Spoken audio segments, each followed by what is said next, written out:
Boa noite a todos, né? Jesus abençoe os nossos trabalhos hoje. Eu vou falar um pouquinho sobre as formas de obsessão e seu tratamento, né? Continuação de um pouco do que a Marlene já tinha falado, né, na semana retrasada, sobre os perigos e as perdas da mediunidade. Então, vamos falar um pouco sobre como, né, ocorre a obsessão e a forma de poder tratá-la, tá? Deixa eu pegar aqui. Aí.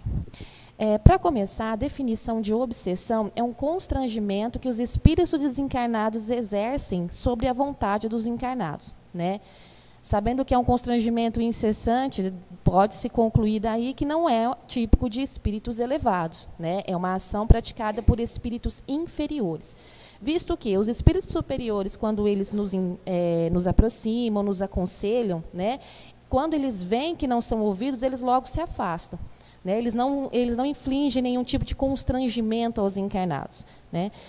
Na obsessão, para podermos entendê-la, né, o Kardec, no Livro dos Médiuns, para facilitar o entendimento sobre a obsessão, ele dividiu esse evento em 3 categorias: em simples, fascinação e subjugação. Para começar, vamos falar da obsessão simples. Tá? Nesse caso, o espírito ele procura interferir de forma insistente na vida do encarnado. Tá? No caso da reunião mediúnica, é aquele espírito que se impõe ao médium. Às vezes, numa evocação, é evocado um espírito e é ele que se apresenta. Então, ele tem aquela presença constante, incessante. Né? Só que é importante lembrar que, nesse caso, o espírito, o médium, né, ele tem consciência de que há um espírito incessantemente tentando, né, influenciá-lo, tentando atingi-lo. Né? Ele ainda não está, como naquele caso que nós vamos ver posteriormente, fascinado. Né? Ele tem consciência do que ainda está acontecendo. Né? Então, às vezes, ele chama, ele evoca um espírito para se manifestar, é esse que se apresenta. Né? E ele impede que outros espíritos também acabem se manifestando.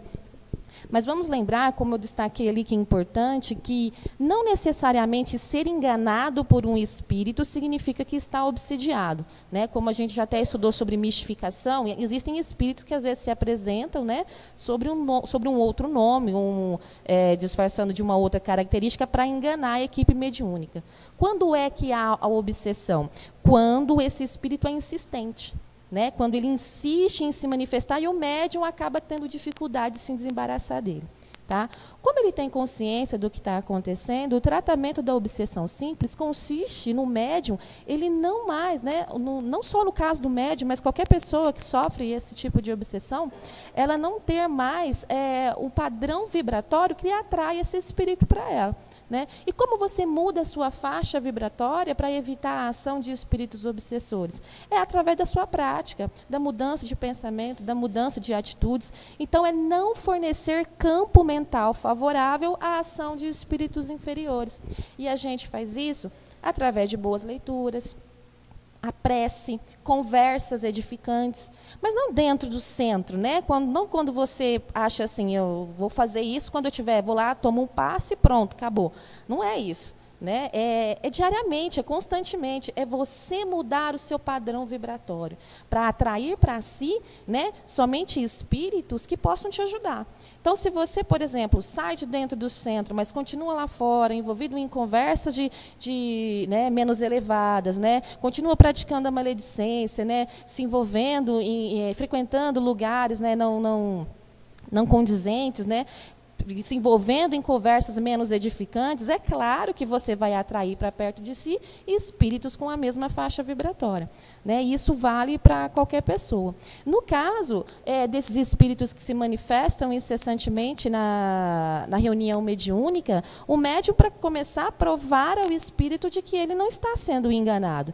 Né? Cansar-lhe a paciência, eu até coloquei a expressão exatamente como Kardec coloca no Livro dos Médiuns, cansar-lhe a paciência mostrando-se mais paciente. Com o tempo, o espírito vê que ele não está enganando ninguém e se afasta. Tá? Mas a mudança íntima, né, a mudança pessoal do obsediado é essencial para que ele não atraia esse tipo de obsessão. Certo? Continuando, nós vamos falar sobre a fascinação. Essa aqui já tem uma consequência mais grave.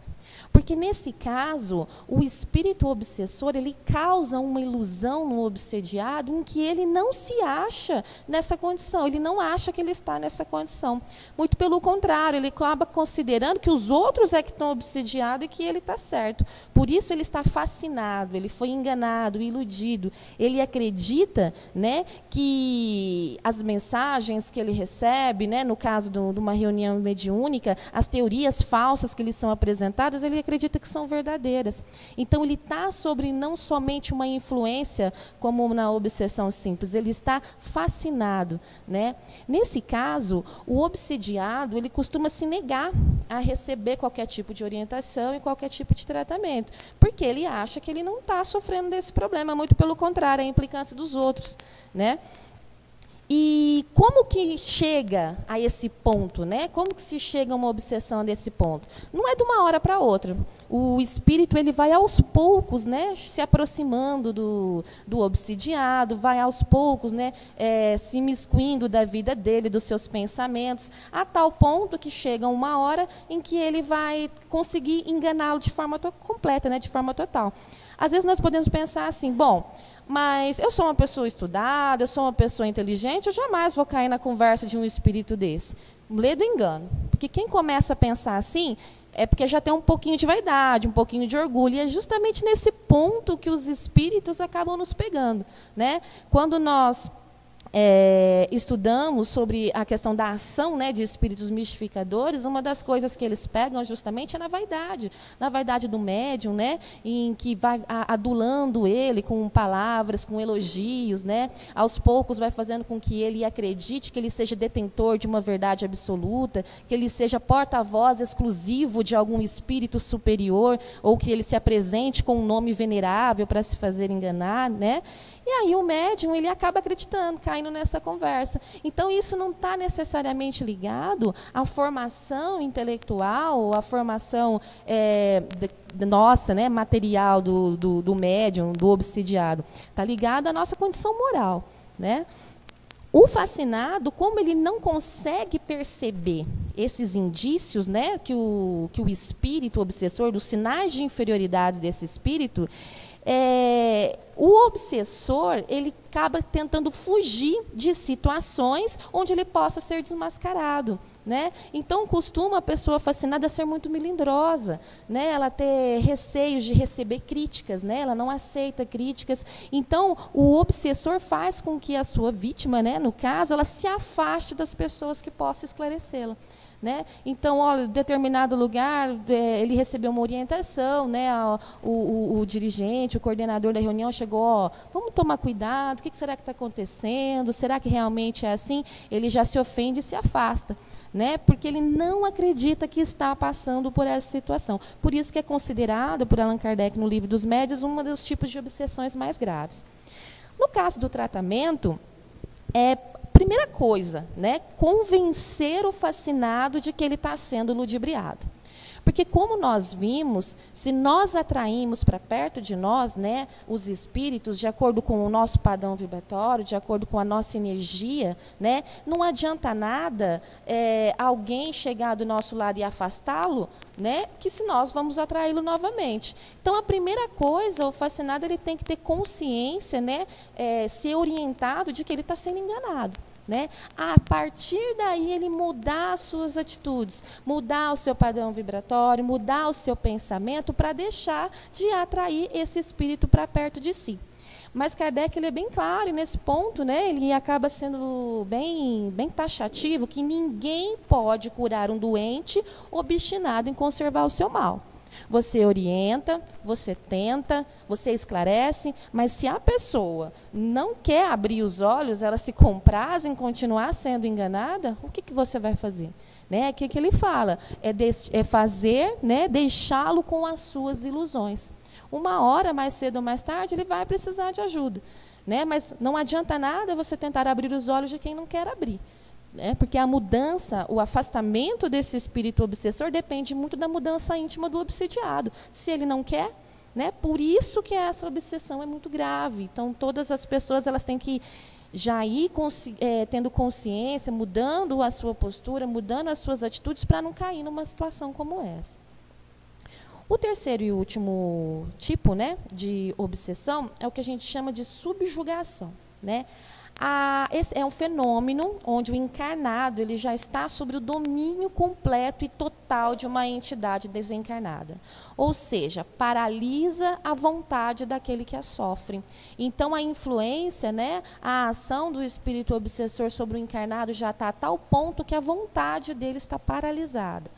É importante fazer uma distinção, nesse caso, com a história da possessão, né? Às vezes a gente assiste muito filme, vê algumas coisas e já vem na cabeça, né? A pessoa está possuída, né? Essa expressão ela não é correta, porque possessão, né? Essa ideia da possessão vem de que alguém toma o corpo de outra pessoa e não é isso que acontece, né? Olha lá, o espírito ele não toma lugar no corpo do obsediado. Mas há o quê? Há uma supremacia de sua vontade dominando completamente o do obsediado. Certo? Então, eles estão numa total simbiose energética em que a vontade do desencarnado, do espírito obsessor, prevalece sobre a do encarnado, o obsidiado. Né?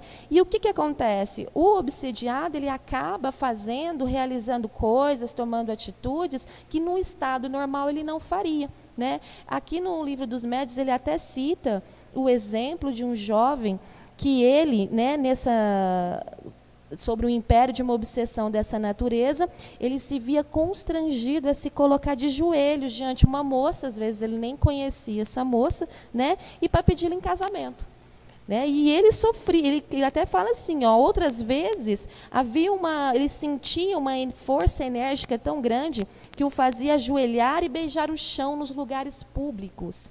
E esse homem, ele se passava por louco entre as pessoas de suas relações, mas ele não era, porque ele tinha consciência do ridículo que ele estava passando e que fazia isso contra a sua vontade, e com isso sofria horrivelmente. Né? A subjugação, como fala aí, ela tanto pode ser moral ou corporal. Né? Na moral, o subjugado ele é constrangido a tomar resoluções muitas vezes absurdas e comprometedoras, que no estado de subjugação em que ele está, às vezes para ele parece completamente razoável tomar aquela decisão, mas ela não faz sentido. Como, por exemplo, no caso aqui do jovem que chegava na frente de uma moça e pedia ela em casamento. Né? Nem a conhecia, ele sabia que ele estava numa situação constrangedora, mas a vontade dele de impedir aquilo era menor da vontade do obsessor de fazê-lo passar por isso. Né? E há a subjugação corporal, em que o espírito ele atua sobre os órgãos materiais, provocando movimentos involuntários. Tá? Ele também cita o exemplo no caso de médiuns, né, que na reunião mediúnica, né, sofrem muitas vezes essa ação material da parte dos maus espíritos. Por exemplo, médiuns escreventes com uma necessidade incessante de escrever, ainda que nos momentos menos oportunos. Né? Até ele fala que o médium, né, nessa situação, ele simulava escrever com o dedo onde quer que se encontrasse. Ele não conseguia controlar essa vontade. O tratamento na subjugação, além, né, da reforma íntima do obsidiado, como ele já tem a sua vontade paralisada, é necessário também a intervenção de uma terceira pessoa. Nesse caso, essa terceira pessoa ela tem que ter ascendência moral sobre o espírito. Tá? Para que ele, com a sua vontade, né, com a sua força, com o seu magnetismo, ele consiga afastar o obsessor do obsidiado. Mas aí o que acontece? Ele o afasta.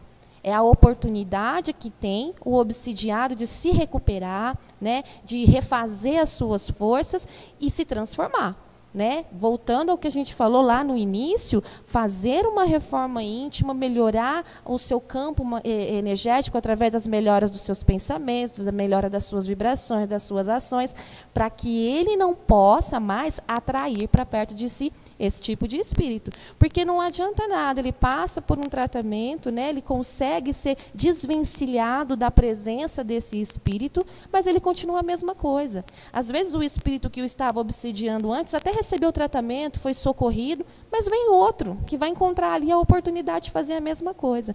Então, o próprio Leon Denis, né, no livro No Invisível, eu até tirei um trecho para complementar isso, que ele fala o seguinte, ó, a lei de analogia regula todas as coisas no domínio do invisível.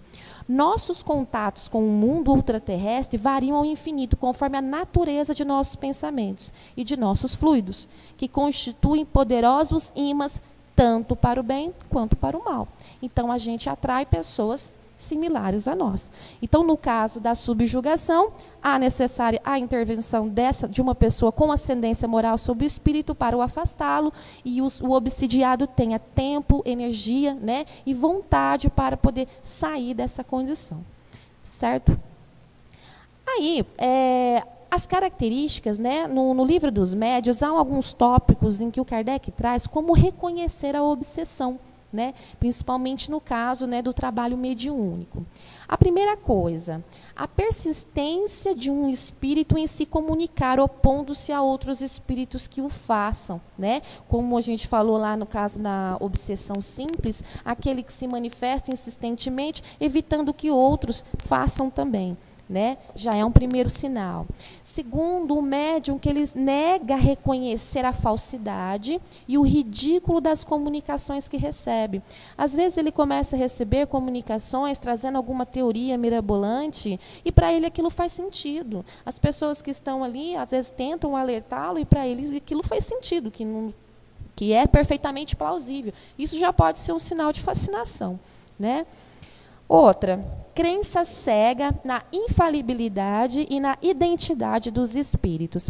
A gente já estudou até bastante sobre essa questão da identidade dos espíritos e nós sabemos que o mais importante é a mensagem que ele traz. É o conteúdo da sua comunicação e não o seu nome. Quando começa a fazer muita questão de nome, identificação e não há nenhum questionamento em relação a isso, pode ser um mau sinal, né? Confiança do médium nos elogios que lhe dispensam os espíritos que por ele se comunicam, né? Vamos lembrar que uma das formas, né, de que todos nós temos é de cairmos pela vaidade, né? Vai recebendo elogios demais, isso é um sinal de perigo também. Disposição para se afastar das pessoas que podem emitir opiniões aproveitáveis. Tomar a mal a crítica das comunicações que recebe. Então, é lógico que como a gente está num grupo que precisa estar constantemente estudando, é importante que nós, principalmente a gente que está começando agora, encarar as orientações, as críticas que nos são dadas como uma forma de aprendizado. Né? Se você começa, ele me falou isso, então é porque ele não gosta de mim, ele não quer minha presença, não vou mais. Opa, isso aí já é um sinal de perigo. Né? Então, quando você começa com essa coisa, eu não quero mais ir, porque ali o tempo todo eles chamam a minha atenção. Vamos fazer uma reflexão, uma análise, né? Quem sabe nós não estamos começando a sofrer esse tipo de influência, né? Necessidade incessante e inoportuna de escrever, né? De fora do ambiente apropriado e adequado para isso.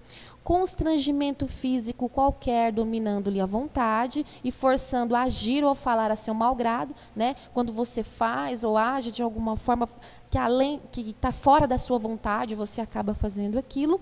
E rumores e desordens persistentes ao redor do médium, sendo ele de tudo a causa ou o objeto. Certo? Algumas considerações finais sobre esse tema, que, para começar, é lógico que no trabalho mediúnico a obsessão é uma das maiores dificuldades, né?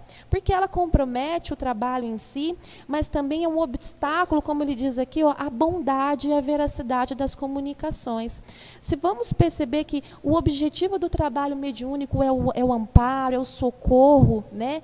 Você acaba perdendo tanto tempo em se desvencilhar da ação de espíritos que querem importunar e atrapalhar o trabalho, né, que o objetivo final acaba sendo comprometido.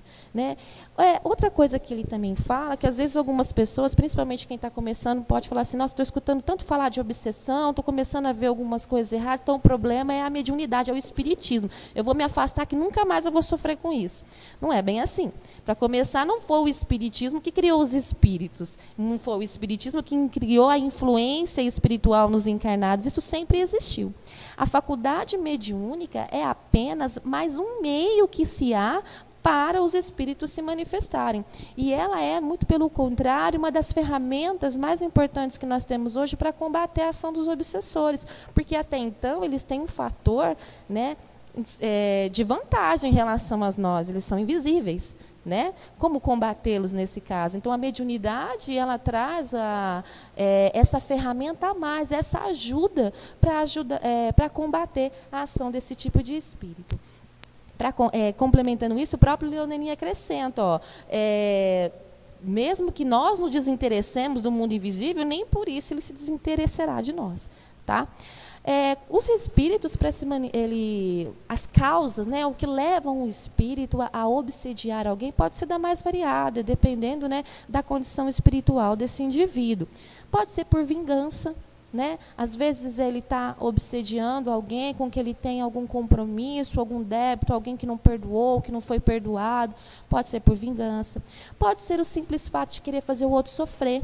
Né, como ele coloca no livro dos médiuns, inveja do bem. Às vezes ele está sofrendo tanto, passando por uma angústia tão grande, que incomoda ver, às vezes, a tranquilidade, a alegria do outro, e ele faz. Né? Então é um espírito sofredor, antes de ser mal, né, um sofredor. Pode ser por covardia, né, aquele que quer se aproveitar da fraqueza moral de certos indivíduos. No próprio livro dos médiuns, ele conta o caso de um jovem que se manifestou, de um espírito de um jovem que se manifestou falando assim: vocês não vão conseguir me afastar dele, porque eu encontrei alguém do jeito que eu quero, alguém que me escuta, que faz o que eu mando. Então, né, às vezes procurou, encontrou alguém que estava na mesma faixa vibratória, que estava invigilante, né, e acabou obsidiando, se aproveitando da fraqueza moral da pessoa. E às vezes também pela necessidade de impor suas ideias e seu falso saber. Né? Às vezes ele tem alguma teoria, alguma doutrina que ele considera superior, e ele encontra, às vezes, grupos mediúnicos que estão invigilantes e acabam aceitando essas verdades sem questionar. Ele ali se aproveita. Tá? Mas, em geral, como o próprio Leon Denis acrescenta, esses espíritos, eles são, em geral, ignorantes. Né? Que precisam do quê? Da nossa prece, da nossa ajuda, lá conduzi-los ao caminho do bem pela doçura, pela paciência e pela persuasão. Mas, como nós estamos falando aqui especificamente de obsessão, é importante a gente tomar cuidado que nem todos os problemas, nem todas as situações pelas quais os indivíduos passam têm a ver com a ação direta dos espíritos. Né? É lógico que é através das nossas atitudes que nos atraímos, mas às vezes eles nem sempre são a causa. Né? Lá, muitas contrariedades decorrem da imprevidência dos encarnados. Né? Eu me lembro dessa parte que uma vez uma aluna veio reclamar para mim que ela vivia constantemente à noite sonhando com pessoas perseguindo, com monstros, com um mundo sombrio, né? E que ela sabia que eu era espírita, né? Ela pensou, não, vou obter uma explicação, né, para isso. Mas eu já sabia do hábito dela, ela não perdia uma daquelas séries, né, daquelas séries de zumbis. Ela assistia todos os dias, ela via todas as temporadas, ela era fissurada por esse assunto. Eu falei, bom, né, às vezes não é nem o espírito, né, que está te perturbando durante a noite, é as imagens, as impressões que você fica das coisas que você assiste o tempo todo. Então, muitas vezes, os nossos problemas são causas de atitudes nossas, e não necessariamente é correto atribuir isso à ação de um espírito. Tá? E para encerrar, né, que já está dando a hora, vou encerrar com um trecho do livro No Invisível, também, do Leon Denis, como que um médium ele pode se preservar dos perigos da obsessão. Então, ele começa falando assim, rodeando-o de uma atmosfera de paz, de recolhimento, sossego moral, formando, pela união das vontades, um anteparo de forças magnéticas. O médium deve sentir-se amparado, protegido. É preciso também não descurar da prece. Mas aqui não é aquela prece forçada, mecânica, né? uma simples leitura decorada de algum texto. É a prece no sentido da comunhão mais verdadeira entre você e o alto. Né? Aquele pensamento que você leva ao alto de forma sincera. Tá? Os pensamentos são forças, e tanto mais poderosas quanto mais puros e elevados sejam eles. A prece, auxiliada pela união das vontades, opõe uma barreira fluídica inacessível às entidades inferiores. Por seu lado, o médium deve resistir pela vontade e pelo pensamento, a toda tentativa de obsessão e libertar-se das dominações suspeitas. É mais fácil prevenir do que remediar. Então, se nós formos aos poucos já identificando as nossas fragilidades e buscarmos trabalhar elas, mudar a nossa faixa vibratória, as nossas atitudes, o nosso comportamento, para sermos dignos de atrair para nós a ação e o amparo dos bons espíritos, a gente vai aos poucos começando a ficar, pelo menos, mais protegido em relação à obsessão. Tá certo? Obrigada, pessoal.